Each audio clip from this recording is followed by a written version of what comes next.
Hi, welcome to SETZER'S Water Camping. My name is Dakota Moss. Today we're going to be reviewing the 2022 Springdale 282BH. Now starting off at the front of the unit here, we're going to be starting off with an automatic tongue jack. So with this, it's going to come with a on and off switch for the light for whenever you pull up at night or you're just hooking up in general. It's going to be your automatic up and down for the tongue. So this spot right here, what you'll do, this is going to be for a manual jack in case you run out of power. These manual jacks will be located in the compartments on either side of there. You just manually raise the lower. Same thing with your stabilizer jacks in the back, on either back and the front. So right behind that, you're gonna have a 2.5-4 gallon propane tanks, 2 of them. So with these are gonna be controlled by an automatic pressure regulator. So on this automatic pressure regulator, which is this right here, what that's gonna do is it's gonna pull from both tanks if they're both open. We recommend that you only ever have the one tank open, keep the other closed. The only scenario which you wouldn't would be in case it's like a wintertime scenario and one tank's going to be empty. You can go ahead and keep both tanks open. So what that's going to do is it's going to draw from the one tank and then pull from the other one. Other than that, just use the one.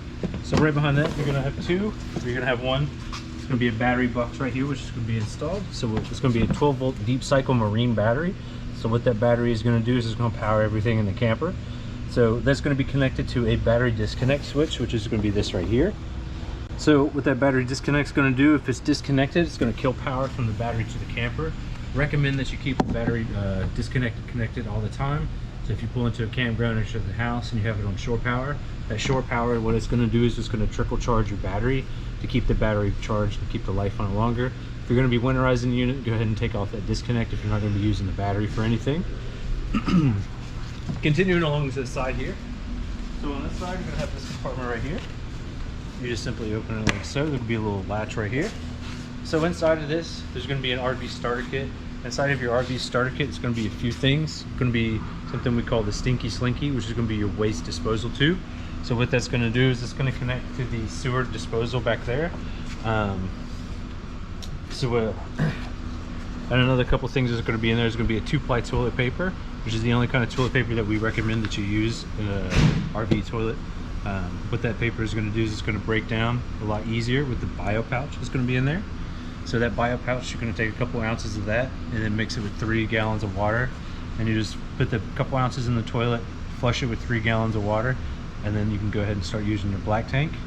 The reason that we suggest doing that is it's going to break down any of the waste material and also that toilet paper, and then that way your tank stays cleaner for longer and you don't get a misreading from the sensor, and then you'll potentially have a backfill or anything like that. Also, that's going to be in there, the most important thing, one of them, is going to be the water pressure regulator. So with that water pressure regulator, you're going to attach to anything that goes on any of the hoses, be it freshwater connection, city water connection, or even the flush. What that's going to do is it's going to regulate the water flow from the water hose to about 50 psi from the whatever the city or water connection is going to be at, so it doesn't blow any of your hoses or lines in here. So speaking of, what you're going to be connecting to, this one is going to be the freshwater connection. So freshwater connection, what that's going to do is it's going to be connected to the tank inside, and it's going to fill the unit's tank, or the holding tank on the unit. Whenever you are filling up your tank, make sure that you keep an eye on your present and keep an eye on that gauge in there that I'm going to show you when we go inside. So what that's going to do, because you can overflow that and you'll get overflow depending on wherever it comes out, so just always keep an eye on that.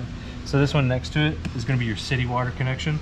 City water connection is going to be different from fresh, as what it does is it bypasses that holding tank. So if you want to connect and you have a full tank of water and you're going to be on to the next campsite, what you can do is you can connect to that, bypass and not use any of the water in your holding tank, and then it'll just draw from the city lines and it'll just fill the lines from that. Your water pump will directly pump it from this to everything throughout the unit. So continuing on here, we're going to have a couple things. It's going to be the first slide out right here. It's going to be popped down. So on this one, you're going to have 2. This is going to be a 2-axle unit. So for your tires, we recommend at least every time, twice a year, that you check your tire pressure as well as the lug nut torque. I personally recommend every trip that you take or after a hard break, check the lug nut torque. It's going to be 100 foot-pounds of torque per lug nut. And on each of these tires, I believe these are going to be 65 psi. These are 80 psi for these tires, but always make sure you check the tire wall to check your psi pressure. What that's going to do is it's going to allow you better braking, better control over the unit as you're going down the road. as well as in case any of the lug nuts come loose. Nothing like that's going to happen to the unit. Now coming along here is going to be the 50 amp power supply, shore power that I was talking about. You'll hook up here from the campsite or at your home to an adapter for a household adapter.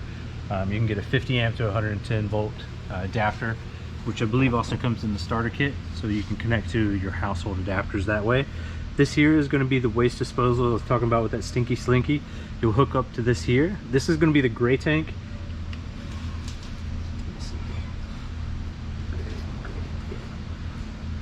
Yeah, and then black tank. Yeah, there it is. So you have two gray tanks on this one. This is going to be the gray tank, I believe is for the shower and the sink systems. This one should be for the galley tank. So those are going to be different because the galley tank is going to have any kind of like some kind of waste disposal from food particles in it. So it's going to be kept in a separate tank from like your shower and sink water, because that'll be a lot less heavy water, chance of debris like that. So whenever you do flush these systems, always fill your black water in your gray tanks completely full, as what that's going to do is get any of the black water that's in there. It's going to give it a complete flush instead of just flushing a little bit. Same thing for your gray tanks. And then also that's what it's going to do is you're going to flush the black tank first, followed by the gray tanks, because what that's going to do is it's going to flush out any fecal matter, any waste matter that's left over in the tube here, keep your smell down, and also get a good clean on that as well. This right here is going to be your rear stabilizer jack, right here. This here is going to be another compartment in the rear, just an extra storage, and this is going to be your shore power cord right there, 50 amp. So one spot that's really nice on this camper is you can use these little nodes right here. So what this will do, that you can pop that off right there, and you can put that Stinky Slinky up in there. Just keeps it out of the way, keeps it sanitary, keeps it outside. This is going to be the spare tire on this unit. Also on this, you have a spot for a backup camera, which is going to be sold separately from the unit. Continuing here, you can have the automatic stabilizers for the rear. So this is going to be the extension and then the retraction. Now with that, you're not going to ever use those for anything but stabilizing. They're not going to be, yeah, they're just for stabilizing, not for anything else. So this is going to be the entrance to the bathroom right here in the rear. It's going to be the fold down steps like this. You'll pull this out like so, lower that down, and then pull that out. And then just tilt it back in like that. Give it a push. This is the door. So this right here is going to be what is, whenever you read that, it's going to be a tank flush valve. So what this is going to be the black tank flush for the sensors. So this is only going to hit those 3 sensors that I'm going to show you inside, the indicator lights. What that's going to do is, like when I was talking about the 2-ply toilet paper as well as that bio pouch, what that's going to do is it's going to hit those sensors in case you're throwing a miss air. So you're only at a third tank, or your tank's not completely full, but you're getting a full. That'll be debris on those sensors reading and giving you a mismeasurement. So that's going to primarily only shoot water and a jet at those 3 sensors to allow a chance to break up any of the particles, which is why it's important to follow that full flush, give it a full, fill the tank full, use those bio pouches, and then give it a complete flush. That way you don't get any mismeasurements or misreadings. So this here is going to be your outdoor shower right here. It's going to have a hot and a cold in here. Continuing on here, you're going to have the other side too. You make sure, like I said, 100 foot-pounds of torque on each of those. Check your PSI. This here is going to be the furnace vent. Whenever I show you inside on everything in there, this is going to be the furnace vent. So whenever you go to turn on this furnace, you'll hear this come out. If you hear it out here, you'll hear it click, click, click. That's the furnace trying to turn on by the propane of the furnace. So whenever it does, you'll feel hot air come out of this right here. Be careful because it's going to be extremely hot. So if you have kids or anything, you just need to be careful around that. So this here is going to be a hot water tank. So this runs on propane or electric. This is going to be the reset for the electrical, just in case anything trips like that. Also runs on propane as well. So if you are trying to run this on propane and it's not actuating and it doesn't turn on, make sure you check the propane and make sure your propane's on or it's full. A couple of things with this. This is going to be the pressure relief valve. So if you get in close, you might hear a little bit of a hiss. Well, you did hear it on this one because we've already done the PDI for it. So, but you'll hear a little bit of a hiss, and you also have water that comes out of this to relieve pressure. So whenever you go to drain your hot water tank, and you're going to be taking this out, if you don't depressurize with this valve up here, this can shoot off extremely far and with a lot of force.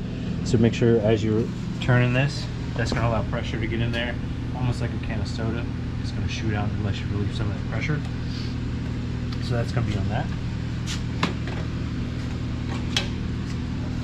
This here is going to be a TV mount in case you want to mount your TV outside, as well as a satellite auxiliary for your outdoor as well. And then up underneath that's going to be the power supply with another GFCI outlet, which is going to be reset in the bedroom. This here is going to be your entranceway door, as well as the front forward stabilizer jacks, and then the forward compartment. So one thing with this is on this one, you can actually access from this compartment right here. If you look up inside, so that's going to be inside your bedroom right there. So as I turn on this light here from the front, you can access your bedroom there. So what you can do is you can put like a laundry hamper right there, put your laundry in, and when you pull into the campsite, just reach in, grab your laundry, go and get washed. But now that we're done with the exterior, I'm going to go take you to show you the roof, and then we're going to show you the interior. Now that we've made our way up to the roof here, so as you come up to do your roof inspection, you want to do it at least twice a year. And what you're going to be looking for is going to be checking the ProFlex on this side here, checking for any leaks or any cracks or seals or bubbles. Same thing along with the white here. So you're just going to go along and check everything on the top. You're also going to want to check your slide out seals along the sides through there, also along through any of your vents, any of the PVC piping that sticks up here around your solar panels as well, anything that's going to allow access to underneath of the carp or the tarp in the roof. So whenever you do go to repair those, what you're going to be using, the white is going to be a self-leveling lap-based sealant. So what that's going to do is as you put it out, it'll automatically self-level, prep the area with a little bit of mineral spirits just to clean the area and clean up any abrasions. And then on the black that you'll be using on any of the sides or the corners here like this, you're going to be using a ProFlex, because what that does is it doesn't allow it to run. And now that we're done with the roof, we're going to take you to the interior. Now that we're done with the exterior and now we're inside, first thing you're going to notice when you first walk in, it's going to be your main control panel right here. Now on this control panel, it's going to have a few things. It's going to have your awning and slide out controls, which are going to be these two respectively. With your slide out control, as you put it out and extend it fully, you'll hear a little bit of a click as it locks into place going out. That's okay, that's normal. Just stop as soon as you hear the clicking. Same thing when you bring it back in. With your awning retract and extract, if you look outside, as you bring these back in, you just want to make sure that it locks to the outside of the building and stop as soon as it locks, so you don't over tighten it and you don't jam it into those bracket arms and keep and bend the metal in.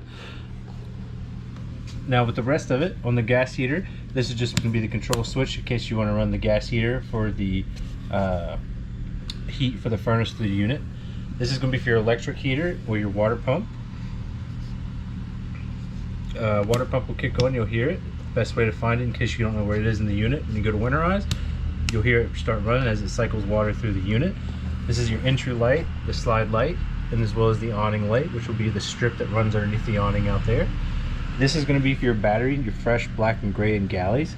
So if you press the battery, you'll see that it shows a full battery and empty right now for your fresh and black water tanks. That's going to be the controls for that. Now coming into the rest of the unit here, right here we're going to have a TV. Now this TV is on a bracket and it also clips in just like so when you're underway. That way it doesn't swing out, anything like that.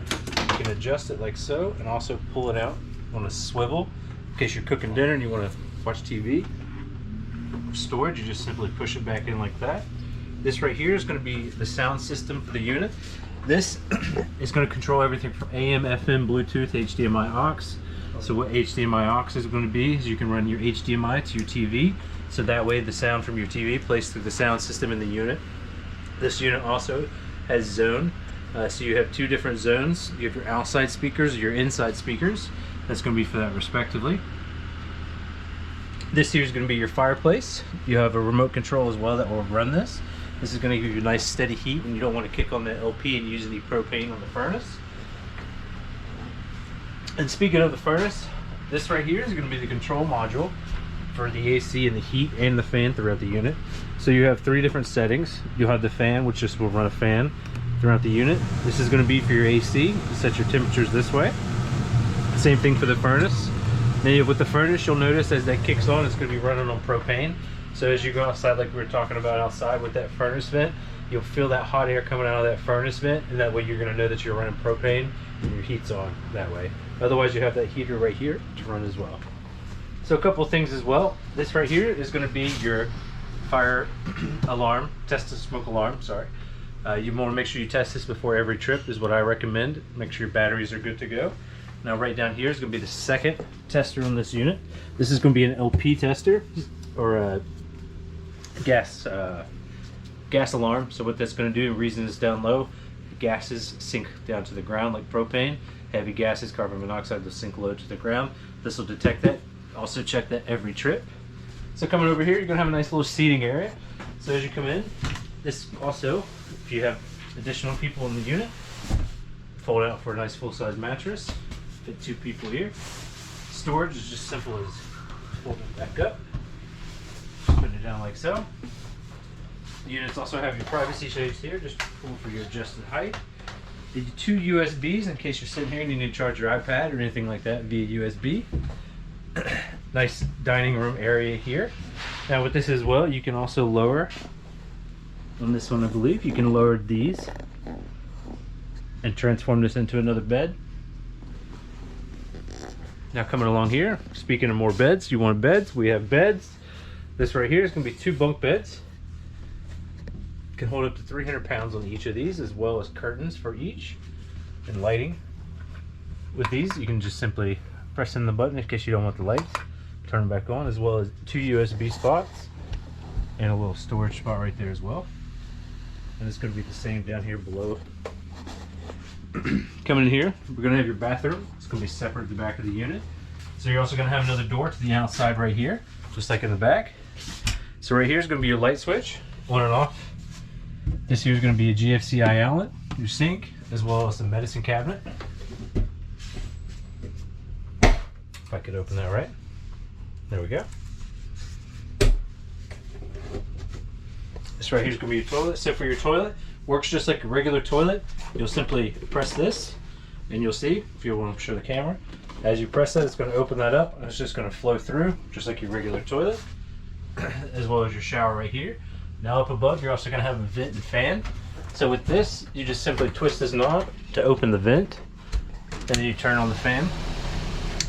Whenever you're done, do make sure that you close this all the way, because otherwise water will get in. But you can buy vent hoods that have covers, so your hood can be up venting and also not get water in there, but that's sold separately. Continuing along here, you're going to have a little pantry space. Plenty of room for all the spice cabinets and dry goods, cereals, anything like that for the road. And next to that, we're going to have a nice full-size fridge. So this is a fridge and freezer combo. It's going to have a nice, this is already really cold. This has just started. So this is already nice and cold. Then whenever, like I was talking about outside, as you're running, keep that battery connected so whenever you're underway, you can keep all your goods inside your fridge, keep them nice and cold for the trip. Nice full-size freezer up here as well. Dual shelves and a little spot in the door. Put a couple cans of soda in there. Now coming into the kitchen, nice sized kitchen here. Got a little bit of prep area right here next to the stove, as well as a lot next to the sink right there. Gonna have your functioning microwave in here, as well as a vent, fan, and light. Now this here is going to be your propane range. So for your propane range, make sure your propane's on. It's always the easiest one for it not working. With this, it's just going to work like any propane. You turn it on, just like so. Now make sure you do turn it off when you're done cooking. And make sure that you don't start it with this glass. Make sure you always have your glass up, otherwise you can damage the glass. Inside of here is going to be your full nice size propane stove, as well as additional storage and everything right here up underneath the sink. So this right here is going to be your breaker panel with your fuse box as well. So whenever if you have a fuse blown or anything, there will be an indicator light generally on there to show you which of the fuses is blown. That way it just makes it a bit easier. Now with your AC unit, so as you turn it on from the side over there, what you can do with this AC unit is you can close that vent right there. So what that vent's going to do, when your AC is on, if that's open, it's going to be blasting full blast down like that. Otherwise, if it's closed, it's going to be venting throughout the unit, so the whole unit will get AC through this row of those ducting throughout, and then also into the back of the bedroom back there. And speaking of the bedroom, we're going to take you back here. As you walk into the bedroom here, you're going to see a nice full-size bed. These carpeted spots right here with the little cubbies inside that is also available to those side compartments like I showed you outside. So in case you pull into the camera, what you can do is you put like a little laundry hamper right there, pull in, you just open that compartment, grab your laundry, and you're good to go. On these as well, you have outlets on either side. You're going to have your GFCI outlet reset over there, as well as another compartment over there, I believe. Not on that side, but you're going to have additional storage right there, as well as a TV backer on that wall, so you can mount a TV right there, as well as a satellite auxiliary hookup and power supply. This also features a vent right there. This doesn't have a fan, but it does have the vent, so you can open it up and get some fresh air while that fresh air or cold air is blowing in as well. Now up underneath, gonna have some storage space up underneath here as well. Plenty of room for totes, bins, anything like that, camping gear, valuables. And thank you for shopping here at SETZER'S Camping. Hope you have a good day.